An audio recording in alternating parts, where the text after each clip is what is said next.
No Salmo 90, nós vamos ler só um versículo. O título dessa mensagem é Decisões para o Ano Novo e para o resto da nossa vida. Diz assim: ensina-nos a contar os nossos dias, de tal maneira que alcancemos corações sábios. Pai, no nome de Jesus, eu declaro que essa palavra ela vai frutificar a 30, a 60 e a 100 por um, que cada mente e cada coração esteja cativo a Cristo e que ela possa, meu Deus, alcançar vidas agora e no futuro, para a glória do Teu nome, em nome de Jesus. Amém. Salmo 90, 12, versículo 12. Você deve conhecer a famosa frase, uma coisa é uma coisa e outra coisa é outra coisa. Ela já foi utilizada em votos, decisões de sentença de magistrados lá no TRT da 21ª região, bem como em falas do Ministério Público e em alguns documentos jurídicos. Embora essa frase ela pareça uma tautologia, o que é tautologia, pastor? Seria um raciocínio redundante, algo repetitivo. Ela é empregada, na verdade, para destacar a distinção necessária que existe entre conceitos, situações e, inclusive, os institutos jurídicos, que, apesar de parecerem semelhantes, eles são distintos e não podem ser confundidos. Portanto, essa expressão, ela, na verdade, ela quer dizer que existem temas, conceitos e situações que são diferentes em seus conceitos e em suas essências. Assim também são as decisões. As decisões que nós tomamos na vida, elas são diferentes. Por isso que a gente pode dizer também assim, existem decisões e decisões. Ou seja, cada decisão que a gente toma, ela tem um impacto diferente da nossa vida. Algumas decisões são de maior monta, de maior impacto, de maior relevância, que muitas vezes causam mudanças profundas na nossa vida e impactam a nossa vida como um todo. Outras decisões não, são coisas mais simples, corriqueiras, que não afetam tanto a nossa vida, como, por exemplo, a cor da roupa que você escolheu hoje para estar aqui. Ela não vai ter nenhum impacto grande, a não ser, o máximo, arrancar um elogio, dizer, ai, como você está bonito, está bem feito de corpo, e coisa do tipo. Mas ela é uma decisão que não impacta. Agora, uma decisão, por exemplo, quanto a casar, quanto ao local onde você vai morar, a profissão que você vai exercer, essas são decisões que são de maior impacto na nossa vida. No início de cada ano, como nós estamos agora, nós tomamos decisões. Às vezes, na verdade, a gente toma decisão no final do ano anterior de como é que a gente quer que seja o nosso próximo ano. O pastor Pedro acabou de falar aqui de uma decisão que ele tomou recentemente, ontem, para ser mais claro, e que vai ter implicações para a vida dele e para a vida da igreja. Então, nós fazemos decisões o tempo todo. Alguém já disse o seguinte, nós não podemos não decidir, nós estamos condenados a decidir. Por quê? Porque quando você decide não decidir, isso em si já é uma decisão. E hoje, nós estamos na terceira mensagem dessa série e eu gostaria de estar meditando, dar continuidade, na verdade, a meditar sobre algumas decisões que Jonathan Edwards, ele tomou para a vida dele e que eu entendo que são relevantes, não só para a vida dele, mas também para nós, e por isso que eu estou trazendo aqui. Na verdade, ele fez ao longo da vida dele 70 decisões, que chamaram de resoluções. Dessas 70, eu pensei 16, já falei sobre 4 e hoje nós vamos dar continuidade aqui. Então, vocês estão comigo até aqui? Pastor, que decisões são essas? Bom, são decisões que elas vão impactar na nossa vida pessoal, mas elas vão também impactar na vida das pessoas que convivem com a gente. Porque nós não somos uma ilha. Aquilo que a gente decide, muitas vezes, afeta não apenas a nossa vida particular, mas também elas ela repercute, ela reverbera nas pessoas que estão no nosso entorno. Então eu gostaria de, dando continuidade a essa mensagem, refletir com vocês sobre essas decisões. Então, no ano novo e para o resto da nossa vida, decida, primeiro, viver uma vida que valoriza o tempo. Diga para a pessoa que está do seu lado aí, valorize o seu tempo. Qual foi a resolução, qual foi a decisão que Jonathan Edwards trouxe? Aí aqui eu vou ler literalmente a decisão dele. Ele disse o seguinte: resolvi jamais desperdiçar um só momento do meu tempo. Pelo contrário, sempre buscarei formas de torná-lo o mais proveitoso o possível. Pastor, e essa questão de usar bem o tempo, ela tem respaldo bíblico? Sim. O apóstolo Paulo, lá em Efésios, no capítulo 5, no versículo 15, ele diz o seguinte: portanto, vede prudentemente como andais, não como nécios, mas como sábios, remindo o tempo, porque os dias são maus.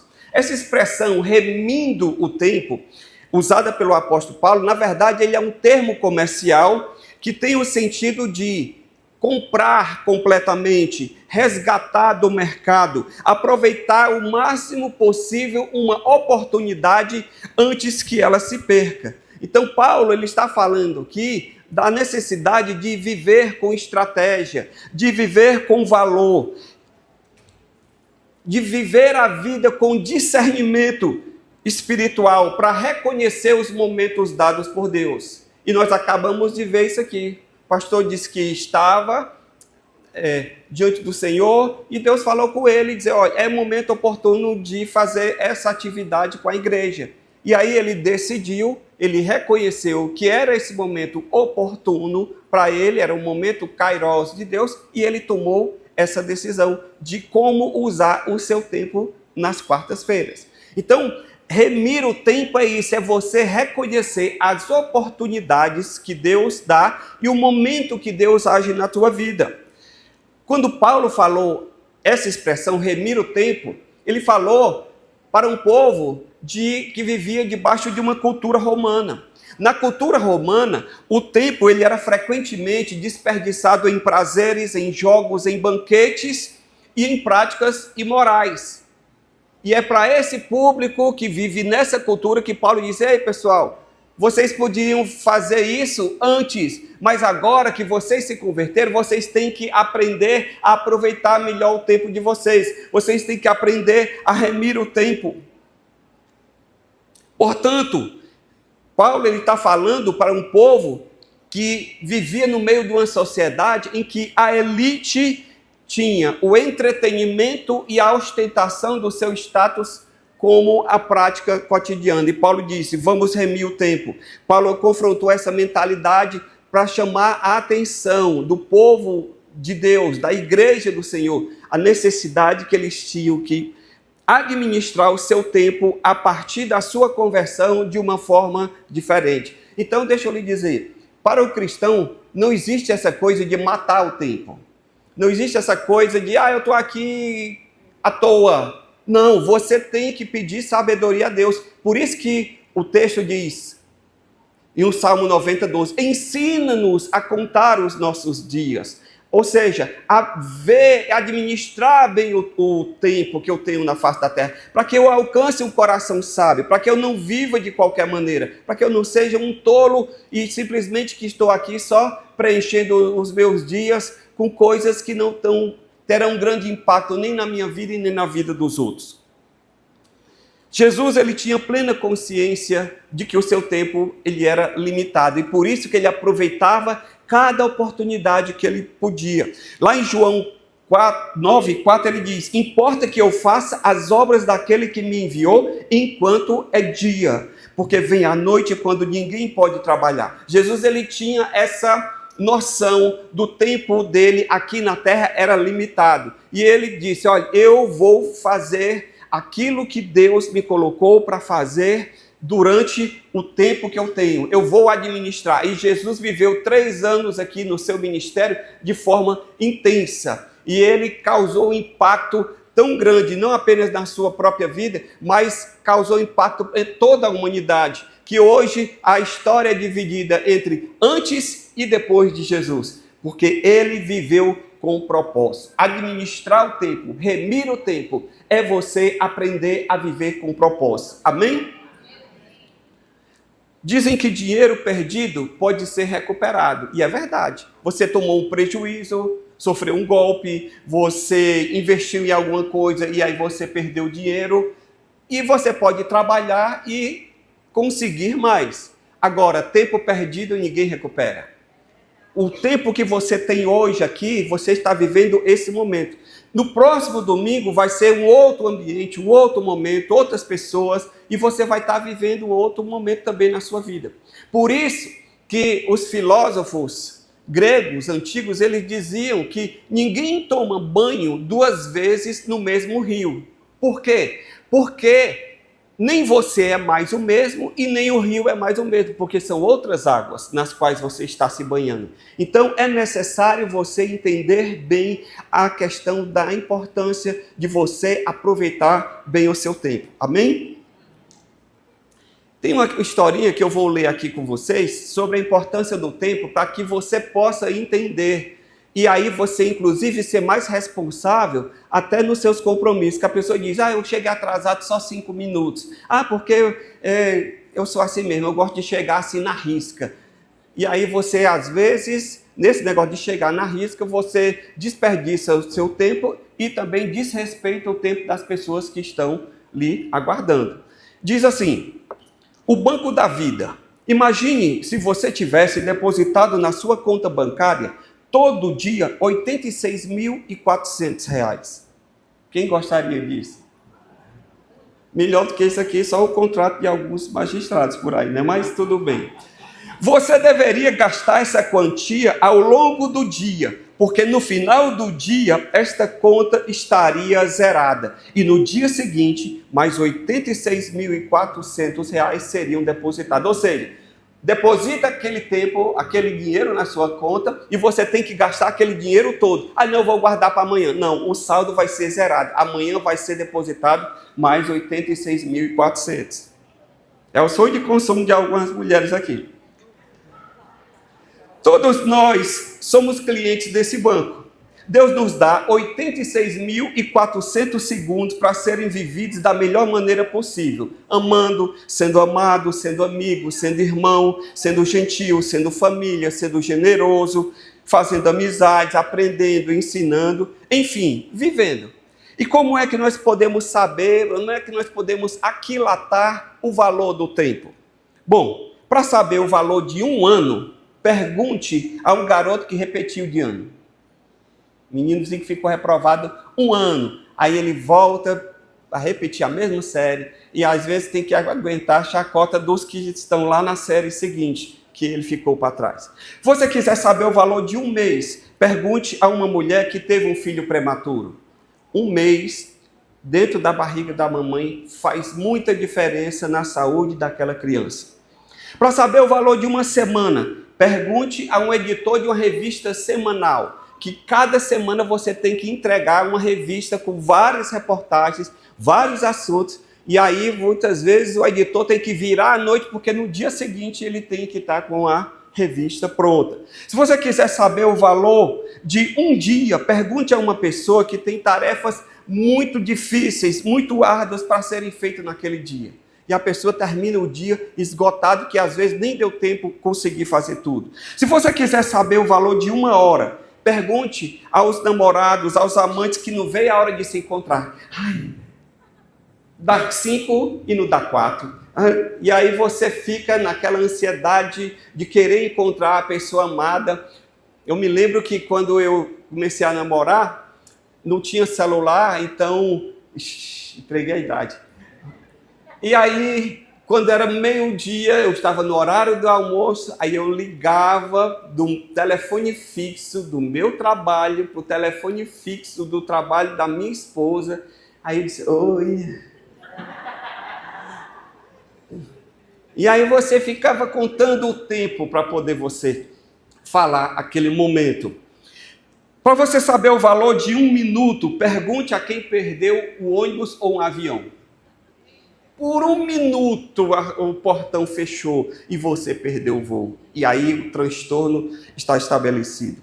Para você saber o valor de um segundo, pergunte a quem conseguiu evitar um acidente de trânsito. Eu não sei se você já viu aqueles vídeos na internet em que vem um carro desgovernado e a pessoa saiu assim por uma questão de segundo, ela foi poupada de ter a sua vida ceifada. Se você quiser saber o valor de 1/1000 de segundo, você pergunte a um atleta que ganhou a medalha de prata nas Olimpíadas. Por 1/1000 de segundo, ele não conquistou o ouro.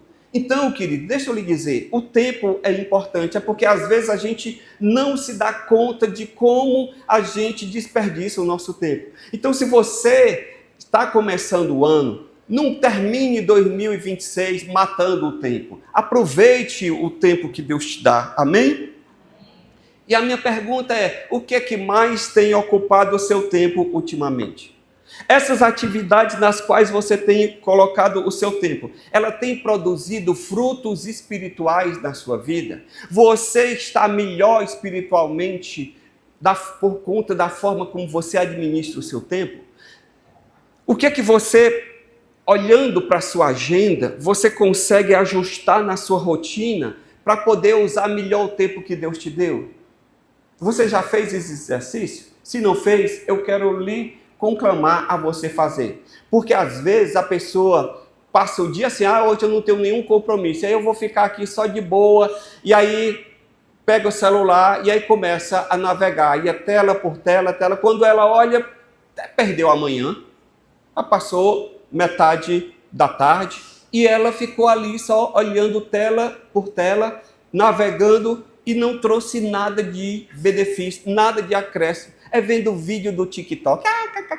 E aí, aquelas coisas que você olha assim e diz, meu filho, o que é que você fez na sua vida? O que é que você aproveitou? Então, nós vivemos numa época do entretenimento, e aí nós podemos ter a nossa vida desfocada do propósito de Deus. E eu tenho certeza que você que está aqui quer viver uma vida com propósito. Amém?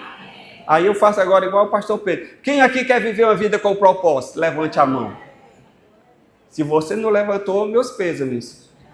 Porque você precisa ter isso na sua vida. Você vai viver uma vida que administra bem o seu tempo. Porque esse tempo que Deus te dá, ele é precioso e ele não volta mais. E a Bíblia diz que um dia nós teremos que comparecer diante do Senhor e prestar conta da nossa vida. E a nossa vida é o quê? É o somatório do nosso tempo. Então, meu querido, essa questão não é de menos-valia, é uma questão super importante e que, principalmente, se você está salvo em Cristo, se você teve um encontro com o Senhor, mais um motivo para que você seja, como diz o apóstolo Paulo, uma pessoa que vai remir, que vai aproveitar bem o tempo que Deus te dá. Amém? Segunda decisão que você precisa tomar para a sua vida e para o resto dos seus dias, não apenas para esse ano novo, é que você viva uma vida à luz do seu final. Que você viva a sua vida aqui, hoje, mas você também sabendo que um dia ela vai findar, um dia o cronômetro vai zerar, um dia vai chegar na linha final. E aí você tendo isso em mente, você vai começar a revisar bem a sua vida. O que foi que Jonathan Edwards falou? Ele disse o seguinte: resolvi jamais fazer alguma coisa que eu não faria se soubesse que estava vivendo a última hora da minha vida. O salmista, no Salmo 39, versículo 4, ele diz o seguinte: faze-me conhecer, ó Senhor, o meu fim. E qual a medida dos meus dias, para que eu saiba quão frágil eu sou. Ei, tem gente que acha que vai ficar para semente. Tem gente que acha, porque eu tomo suplemento, porque eu malho, porque eu faço academia e tal, eu tenho uma vida saudável. Que bom que você faz isso. E é bom que você faça, porque isso faz parte da mordomia do seu corpo. Você administrar bem o corpo que Deus te deu. Porém, eu quero lhe dizer que por mais que você se cuide, que faça botox, que você dê uma guaribada, o corpo, eu estou tomando antioxidante. Ótimo, que bom. Mas um dia, com todos esses cuidados, você não vai passar de 120 anos. Não vai. Eu sem medo de errar. Não vai passar de 120. Então você vai ter um final. Então você precisa viver à luz desse tempo, sabendo que a sua vida um dia ela vai estancar, um dia ela vai parar por falência múltipla de órgãos, talvez, porque não teve nenhuma causa aparente, simplesmente foi um envelhecimento. Mas você vai chegar a um final. O rei Ezequias, a Bíblia Sagrada nos diz que ele refletiu profundamente quando ele foi avisado que a sua vida chegaria ao fim. Provavelmente eu não fui e nem serei, e você também não, avisado por Deus de que os nossos dias vão terminar na data X. Mas o salmista disse, olha Senhor, no Salmo 139, todos os meus dias foram escritos no teu livro. Então Deus estabeleceu um dia em que você vai partir dessa terra. E você precisa ter consciência disso. Olha o que foi que Deus falou para Ezequias. Naqueles dias, Ezequias adoeceu e esteve à morte. E veio com ele o profeta Isaías, filho de Amós, e lhe disse, assim diz o Senhor, põe em ordem a tua casa, porque morrerás e não viverás. Ezequias foi um privilegiado. Por quê? Porque o Senhor, ele disse, olha, tu vai morrer, mas primeiro eu vou te dar um tempo. Ajusta a tua vida. Põe em ordem a tua casa. Talvez o anjo não vai chegar para mim nem para você, dizendo que a gente precisa pôr em ordem. Mas a Bíblia Sagrada diz que as coisas que foram escritas foram para o nosso ensino. Então, se eu tenho acesso à palavra de Deus, e eu leio, e eu vejo o exemplo de Ezequias, que Deus falando para ele que ele tinha que pôr em ordem a vida dele, o que é que eu preciso fazer? Como diz o outro, usando aquela expressão bem cearense, botar as barbas de molho. Ou seja, eu também preciso, vendo o exemplo de Ezequias, olhar e dizer, eu vou colocar a minha casa em ordem. Eu vou colocar a minha vida em ordem. Por quê? Porque eu não sei quanto tempo eu terei aqui nessa terra. E eu quero viver a vida de tal forma que eu não deixe nenhuma pendência. Que eu não tenha, quando disser assim, você vai morrer amanhã, e você sai desesperado tentando resolver coisas. Meu querido, viva uma vida bem resolvida. Acerte com quem você tem que acertar.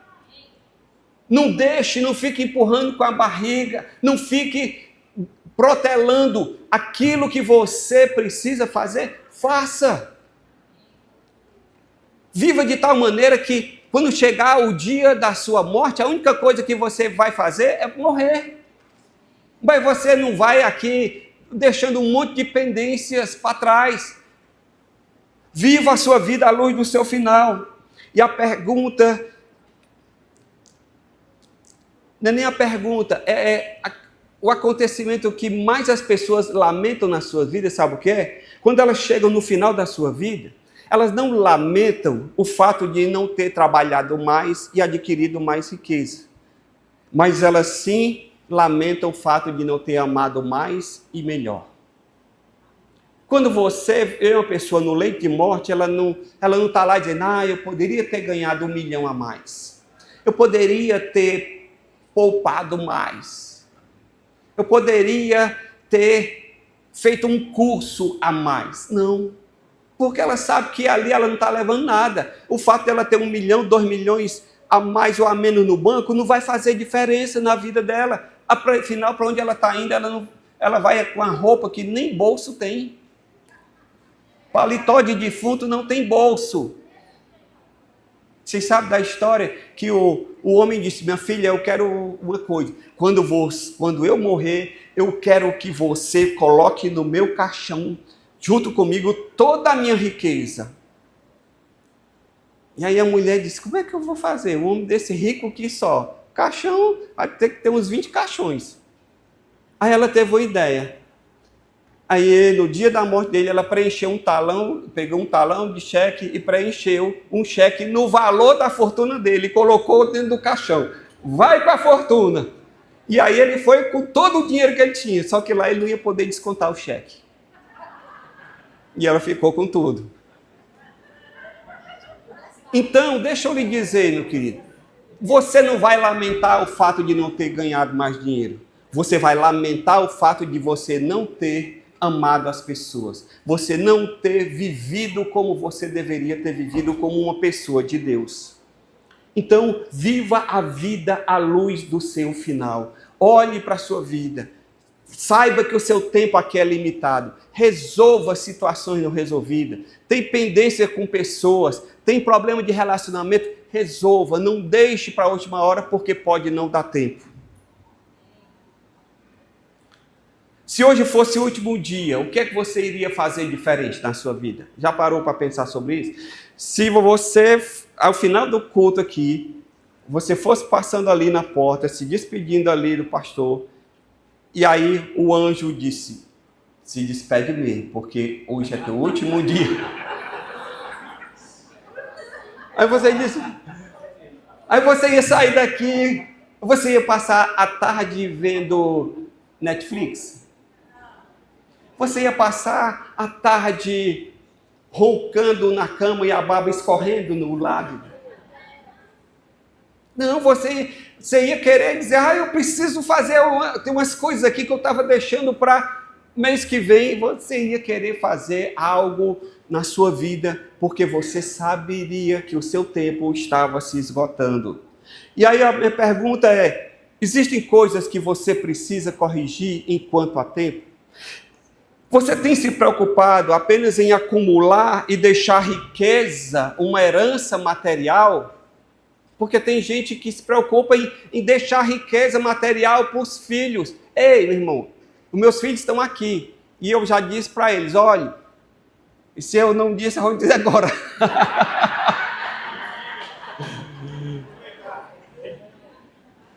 Eu já dei para eles tudo que eu tinha. Eu dei o melhor do meu esforço para criá-los, para orientá-los, para transmitir valores, virtudes. Procurei dar o melhor estudo que eu podia. Hoje eles estão casados, estão com as suas vidas aí encaminhadas. Agora é com eles. Eu não vou me preocupar em estar gastando os meus dias para deixar uma herança, porque a maior herança que eu pude dar, eu já dei, que foi o conhecimento da palavra de Deus, que foi a transmissão de valores e foi o exemplo de vida.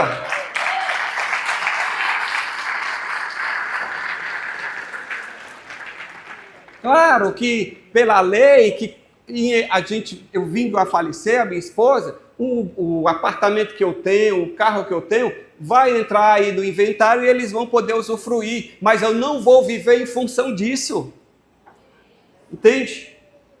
Porque essas coisas, quantos exemplos a gente tem de pais e mães que o cara foi um grande empresário, deixou uma fortuna, mas não soube educar o filho, não soube transmitir valores, e quando aquele filho pegou o dinheiro, ele desperdiçou rapidamente todo aquele patrimônio que foi construído ao longo de toda uma vida, porque ele só deixou dinheiro, não deixou valores, não deixou exemplo. Então, viva uma vida à luz do seu final. Amém? Terceiro, no ano novo e para o resto da sua vida, decida viver uma vida como quem não é dono de si mesmo. A resolução de Jonathan Edwards foi a seguinte: eu resolvi, a partir deste momento e até a minha morte, jamais agir como se a minha vida me pertencesse, mas como sendo total e inteiramente de Deus. Viva uma vida como se você não fosse dono de você mesmo. A Bíblia Sagrada nos diz no Salmo 24:1, ao Senhor pertence a terra e a sua plenitude, o mundo e todos os que nele habitam. 1 Coríntios 6:9, Paulo diz, não sabeis que o vosso corpo é santuário do Espírito Santo, que habita em vós, o qual possuís da parte de Deus, e que não sois de vós mesmos? Queridos, entender que nós pertencemos a Deus e não a nós mesmos, muda a forma como nós planejamos a nossa vida, muda a forma como nós decidimos as coisas e como nós vivemos. Você entender que você não pertence a você mesmo. A vida, o dom da vida, foi Deus quem te deu. E é Ele quem sustenta. Claro que você pode fazer coisas para ter uma maior qualidade de vida, se cuidando, pode, mas você não é dono da sua vida. Você não define o seu tempo aqui na terra. Eu particularmente creio o seguinte: nós não conseguimos prolongar o nosso tempo aqui na terra, porque o próprio Jesus disse que a nossa ansiedade a gente não poderia estender, aumentar um côvado a nossa altura. E ali a ideia não era de aumentar, ficar mais alto, mas a ideia é de estender o tempo. Você não tem como aumentar o teu tempo. Você tem como, se cuidando, viver o seu tempo com mais qualidade de vida. É diferente. Mas o tempo quem define é Deus. Por quê? Porque Ele é soberano sobre a sua criação. Você não pertence a você mesmo. Então esse negócio de vocês, eu sou dono do meu nariz. Você não é dono de nada. Você chega ali no terreno e diz, está vendo esse terreno aqui? Até onde a vista alcança é meu. Ei, irmão, tu construiu o terreno? Quando você chegou nessa terra, aquele terreno já existia. E você não vai levar, ao contrário. Você vai para debaixo da terra e ainda debaixo de 7 palmos um terreno na tua cabeça. Então você não é dono de nada. E porque você não é dono de nada, você tem que aprender a ser bom mordomo daquilo que Deus te dá. O apóstolo Paulo diz: o que se requer dos dispenseiros, daqueles que guardam, que cuidam da dispensa, ou seja, o famoso mordomo, o que se requer dos dispenseiros é que sejam encontrados fiéis. Só isso. Paulo tinha plena consciência de que toda a sua existência pertencia a Deus. Quando ele diz lá em Romanos 14:8, porque se vivemos, é para o Senhor que vivemos. Se morremos, é para o Senhor que morremos. Quer, pois, vivamos ou morramos, somos do Senhor.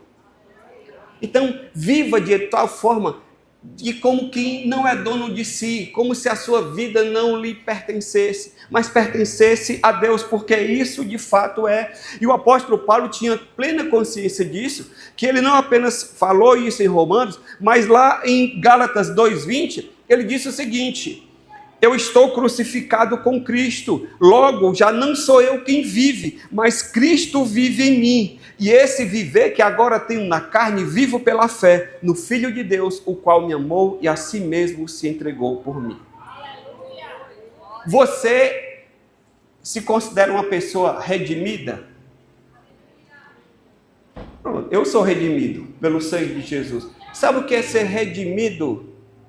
Experimentar a redenção é você ser comprado no mercado de escravos. Isso é redenção. Lembra naquele tempo dos escravos, que alguém chegava no mercado e olhava, examinava os dentes do escravo, via a musculatura para ver a força de trabalho, e ele ia e comprava aquele escravo e levava para a fazenda dele, para trabalhar para ele. Mas um dia também ele poderia comprar aquele escravo, em vez de levar para trabalhar, ele poderia comprar aquele escravo e dar uma carta de alforria e dar a liberdade. Foi isso que Cristo nos fez. Então, quando você ouvir a palavra redenção, não é aquela cidade no interior do estado, não. É que você foi comprado no mercado de escravos. Você estava escravo do pecado, escravo do diabo, escravo de Satanás, e Cristo, por meio da sua morte, do seu sangue, Ele te comprou. É isso que a Bíblia diz, que Ele nos resgatou do império das trevas e nos transportou para o reino do seu amor. Então, se você é redimido, deixa eu lhe dizer, você não foi chamado da escravidão do pecado para viver a liberdade de qualquer forma. Paulo diz que foi para a liberdade que Cristo nos libertou. Mas Paulo também diz, não useis da liberdade para dar ocasião à carne. Significa o quê? Que eu sou verdadeiramente livre agora, porque eu estou livre em Cristo. Mas eu sou livre não para fazer o que eu quero, eu sou livre para fazer a vontade de Deus. Porque antes eu não podia, eu estava escravizado, mas agora livre sou. Agora já nenhuma condenação há para os que estão em Cristo Jesus. Então quando o diabo vem com as suas propostas, ele pode me tentar, mas ele não pode me obrigar a fazer, porque agora eu sou livre, eu sou liberto, eu estou em Cristo Jesus. Amém? Você é livre, então viva a vida, mas não como alguém que não é dono de si, mas que você pertence àquele que te remiu, que te salvou e que agora te deu uma nova vida em Cristo Jesus. Amém? Tiago, ele diz que fala para aqueles que costumam fazer planos sem considerar a Deus. Tiago diz assim, Tiago 4,14. No entanto, não sabeis o que sucederá ao amanhã, que é a vossa vida.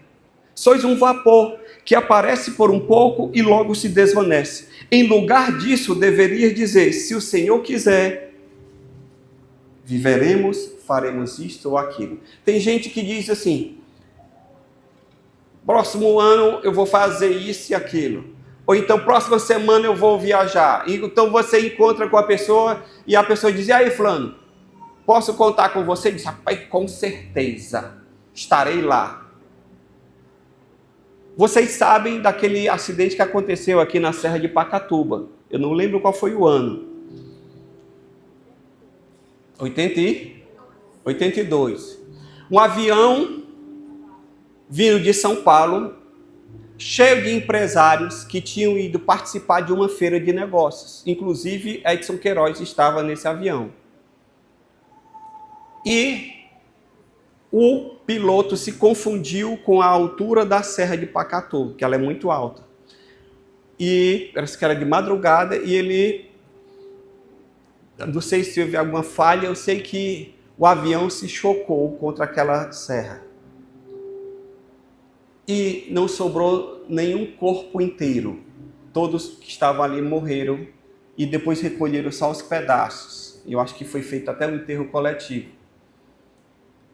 Aqueles homens, aquelas mulheres, aquelas pessoas estavam vindo de uma feira de negócios, cheio de planos. Eu vou fazer isso, eu vou fazer aquilo, eu vou crescer a minha empresa, esse ano eu vou deslanchar. Cheio de planos, mas que morreram ali com eles. Porque você não é dono de você mesmo. A sua vida não te pertence. Eu vou fazer isso e aquilo. Se Deus permitir, se o Senhor quiser. Então você costuma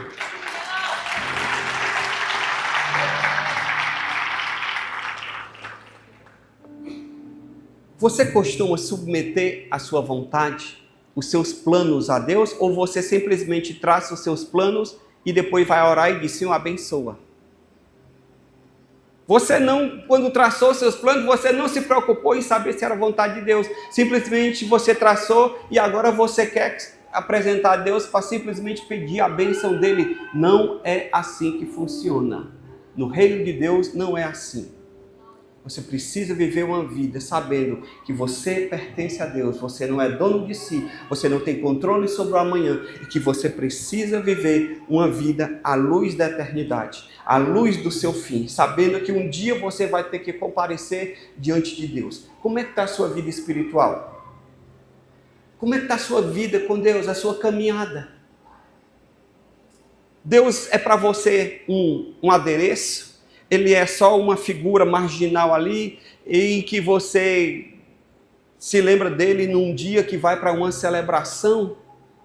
Ou ele faz parte do seu dia a dia? Ou você submete a sua vida? Você chama Jesus para ser o seu companheiro no seu dia? Você chama ele para poder estar com você? Você submete os seus planos a ele? Você diz para ele que você é submissa à vontade dele, que quer fazer a vontade dele? Como é que está a sua vida? Você está vivendo como quem é dono de si ou você está submetendo a sua vida ao Senhor? Vamos ficar de pé na presença do Senhor.